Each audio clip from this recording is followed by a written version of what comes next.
Hello everyone, इस video में हम पढ़ रहे हैं रेस्टिंग मेम्ब्रेन पोटेंशियल। जैसे कि मैंने आपको बताया दैट जो सेल मेम्ब्रेन है रेस्टिंग कंडीशन में उस पर एक चार्ज होता है और उसको हम कहते हैं रेस्टिंग मेम्ब्रेन पोटेंशियल। ये रेस्टिंग मेम्ब्रेन में बाहर की तरफ पॉजिटिव चार्ज होता है किसी भी मेम्ब्रेन पे और अंदर की तरफ नेगेटिव चार्ज होता है, तो इसको हम बोलते हैं रेस्टिंग मेम्ब्रेन पोटेंशियल। ओके, ये बेसिकली इसका वैल्यू कितना होता है, ये जो भी हम लेते हैं ये अंदर की तरफ के हिसाब से चार्ज मानते हैं।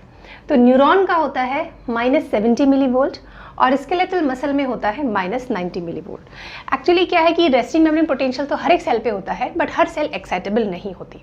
मतलब जब कोई स्टिमुलस आएगा उसमें एक्शन पोटेंशियल जो जनरेट होता है वो हर सेल में नहीं होता, बट वो न्यूरॉन्स में होता है, स्केलेटल मसल में होता है, कार्डियक मसल में होता है, स्मूथ मसल में होता है, तो वो एक्शन पोटेंशियल जनरेट होता है इन सेल्स में। बट रेस्टिंग मेम्ब्रेन पोटेंशियल हर एक सेल में होता है। तो हम न्यूरॉन्स में और स्केलेटल मसल में हमें एक्शन पोटेंशियल भी पढ़ना है, तो इसलिए हम इसमें इंपॉर्टेंट होता है कि इन दोनों की वैल्यू आपको जाननी ज़रूरी है। ओके, तो न्यूरॉन में -70 मिलीवोल्ट है और स्केलेटल मसल में -90 मिलीवोल्ट है। अब ये कैसे ये वैल्यू कैसे आई? ये ऐसे आई कि अगर हम किसी सेल में एक उसके बाहर की तरफ इलेक्ट्रोड रखें और एक उस सेल के अंदर इलेक्ट्रोड रख दें और उन दोनों को मिला के हम उसको एक गैल्वेनोमीटर से कलेक्टेड करते हैं। जी इज़ फॉर गैल्वेनोमीटर, जो फिजिक्स में हम पढ़ते थे कि गैल्वेनोमीटर से अगर हम उसको कनेक्ट कर दें तो उसमें एक वैल्यू आ जाती है और जो कि इन दोनों के बीच का डिफरेंस होता है। तो वो डिफरेंस ही आपको रेस्टिंग मेम्ब्रेन पोटेंशियल को मेजर करता है और ये सेल के जो अंदर की तरफ की जो चार्ज है ये उसको बताता है बेसिकली। तो हमने बताया था कि रेस्टिंग मेम्ब्रेन पोटेंशियल सेल के अंदर क्या चार्ज होता है, माइनस होता है। जैसे इसको मैंने सेल में बता दिया, ऐसे इसका ये डायग्रामेटिक रिप्रेजेंटेशन है। अंदर की तरफ माइनस चार्ज है, बाहर की तरफ सेल पे मेम्ब्रेन पे पॉजिटिव चार्ज है। ठीक है, तो ये बाहर की तरफ एक इलेक्ट्रोड लगाया, अंदर की तरफ एक इलेक्ट्रोड लगाया, उसको गैल्वेनोमीटर से जोड़ा तो वहाँ पे एक डिफ्लेक्शन आ रहा है, that is resting membrane potential. Okay, तो ये हो गया आपका रेस्टिंग मेम्ब्रेन पोटेंशियल। अब आता है कि इसका जेनेसिस कैसे होता है, मतलब रेस्टिंग मेम्ब्रेन पोटेंशियल को जेनेसिस के लिए इसको प्रोड्यूस करने के लिए क्या क्या फैक्टर्स है इसमें।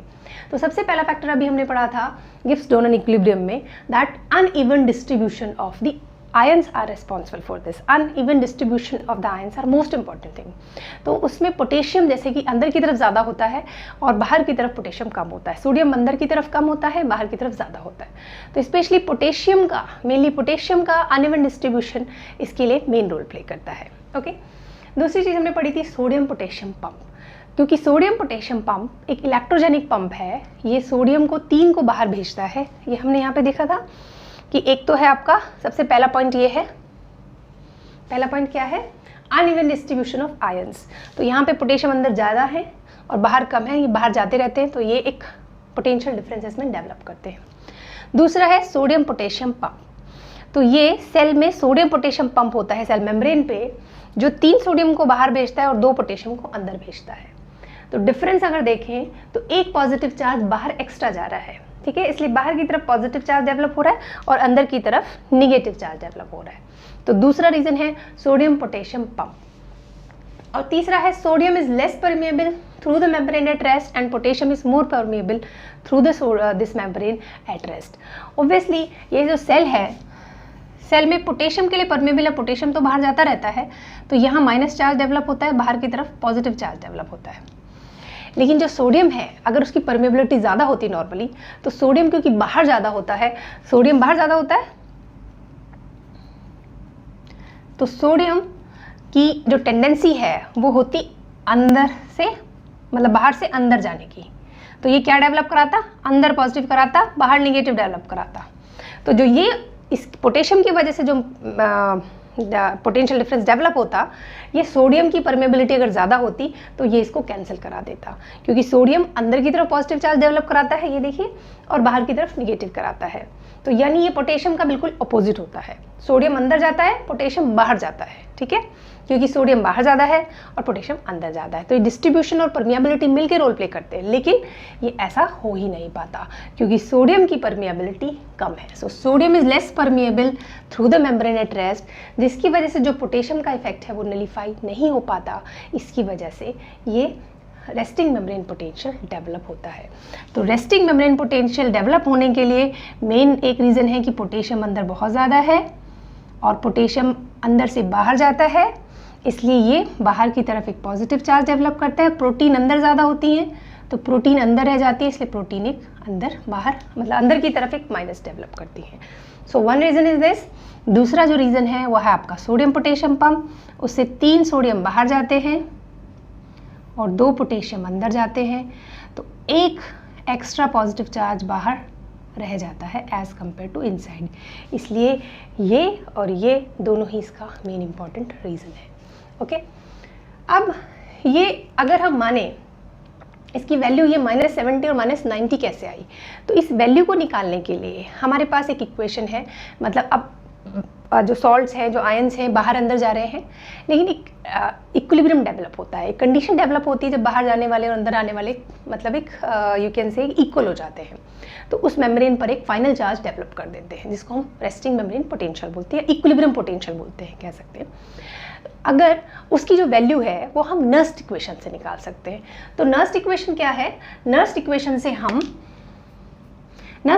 हम ये जो हम निकाल रहे हैं इक्विलिब्रियम पोटेंशियल की, ये है E फॉर इक्विलिब्रियम पोटेंशियल।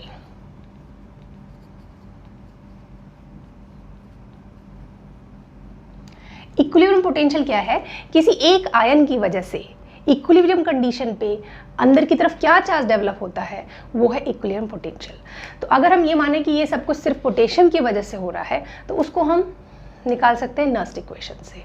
तो वो है E = RT/ZF log concentration of that ion upon concentration of that ion outside। Outside मतलब सेल के अंदर और सेल के बाहर। ये सेल है, सेल के अंदर की कंसंट्रेशन इन होगी, बाहर की कंसंट्रेशन आउट हो गई। ओके, तो RT/ZF log concentration inside upon concentration outside, this is Nernst equation. इसमें क्या क्या चीज़ें हैं? R है नेचुरल गैस कांस्टेंट, जिसकी वैल्यू 8.2 जूल्स पर डिग्री होती है। T is absolute temperature, Z is valency of the ion, और F इज फैराडे कांस्टेंट, जो कि 96,500 कूलम्स पर मोल होता है। इन वैल्यूज़ को याद करने की बहुत ज़रूरत नहीं है, पर ये क्या चीज़ें हैं एटलीस्ट वो याद रख सकते हैं। ठीक है, इन वैल्यूज़ को याद रखने की ज़रूरत नहीं है। वैसे आपने ये 12th में भी पढ़ा हुआ है साइंस में। तो this is the equilibrium potential. अब अगर ये पोटेशियम की वजह से मेनली होती तो हम पोटेशियम से निकाल सकते हैं, सोडियम की वजह से सोडियम से निकाल सकते हैं, क्लोराइड की वजह से तो क्लोराइड से निकाल सकते हैं। थोड़ी बहुत परमेबिलिटी तो सभी की होती है, लेकिन मेन होती है पोटेशियम की। अब ऐसा नहीं है कि माइनस प्लस सीधा सीधा फार्मूला से हम फाइनल मेम्ब्रेन पोटेंशियल आ जाएगा। ये भी एक कॉम्प्लिकेटेड सा एक इक्वेशन होती है। उस इक्वेशन का आपको सिर्फ नाम याद रखना है कि सेल, क्योंकि बहुत मतलब थोड़ी बहुत मतलब बहुत सारे आयंस के लिए, स्पेशली सोडियम, पोटेशियम और क्लोराइड के लिए थोड़ी बहुत परमेबल है, और कॉन्सेंट्रेशन भी इन तीनों की सेल के अंदर और सेल के बाहर डिफरेंट है। इसलिए कॉन्सेंट्रेशन और परमिएबिलिटी दोनों का रोल होता है। उनका कुछ एक डिफिकल्ट मतलब एक कैलकुलेशन निकाल के हम इसका फाइनल जो रेस्टिंग मेम्ब्रेन पोटेंशियल है वो निकालते हैं। तो आपको सिर्फ नाम याद रखना है कि this is a Goldman Hodgkin Katz equation, इससे हम निकालते हैं रेस्टिंग मेम्ब्रेन पोटेंशियल। तो इक्विलिब्रियम पोटेंशियल तो हम निकालते हैं नर्स्ट इक्वेशन से, और जो फाइनल जो है फाइनल मतलब ये तो इक्विलिब्रियम पोटेंशियल की एक आयन की वजह से हुआ, किसी भी एक आयन की वजह से, और फाइनल सारे आयन्स को मिला के अगर हम रेस्टिंग मेम्ब्रेन पोटेंशियल निकालें तो वो निकालते हैं हम गोल्डमैन हॉजकिन कैड्ज इक्वेशन से। ठीक है, so this is all about resting membrane potential, that every cell has a membrane charge, means their membrane has a charge which is outside positive, inside negative, that is resting membrane potential.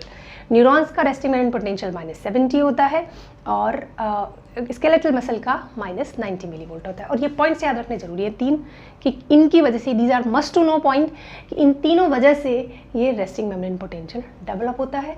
uneven distribution of ion, sodium potassium pump, and sodium is less permeable and potassium is more permeable through the membrane. So this is all about resting membrane potential. Thank you, students.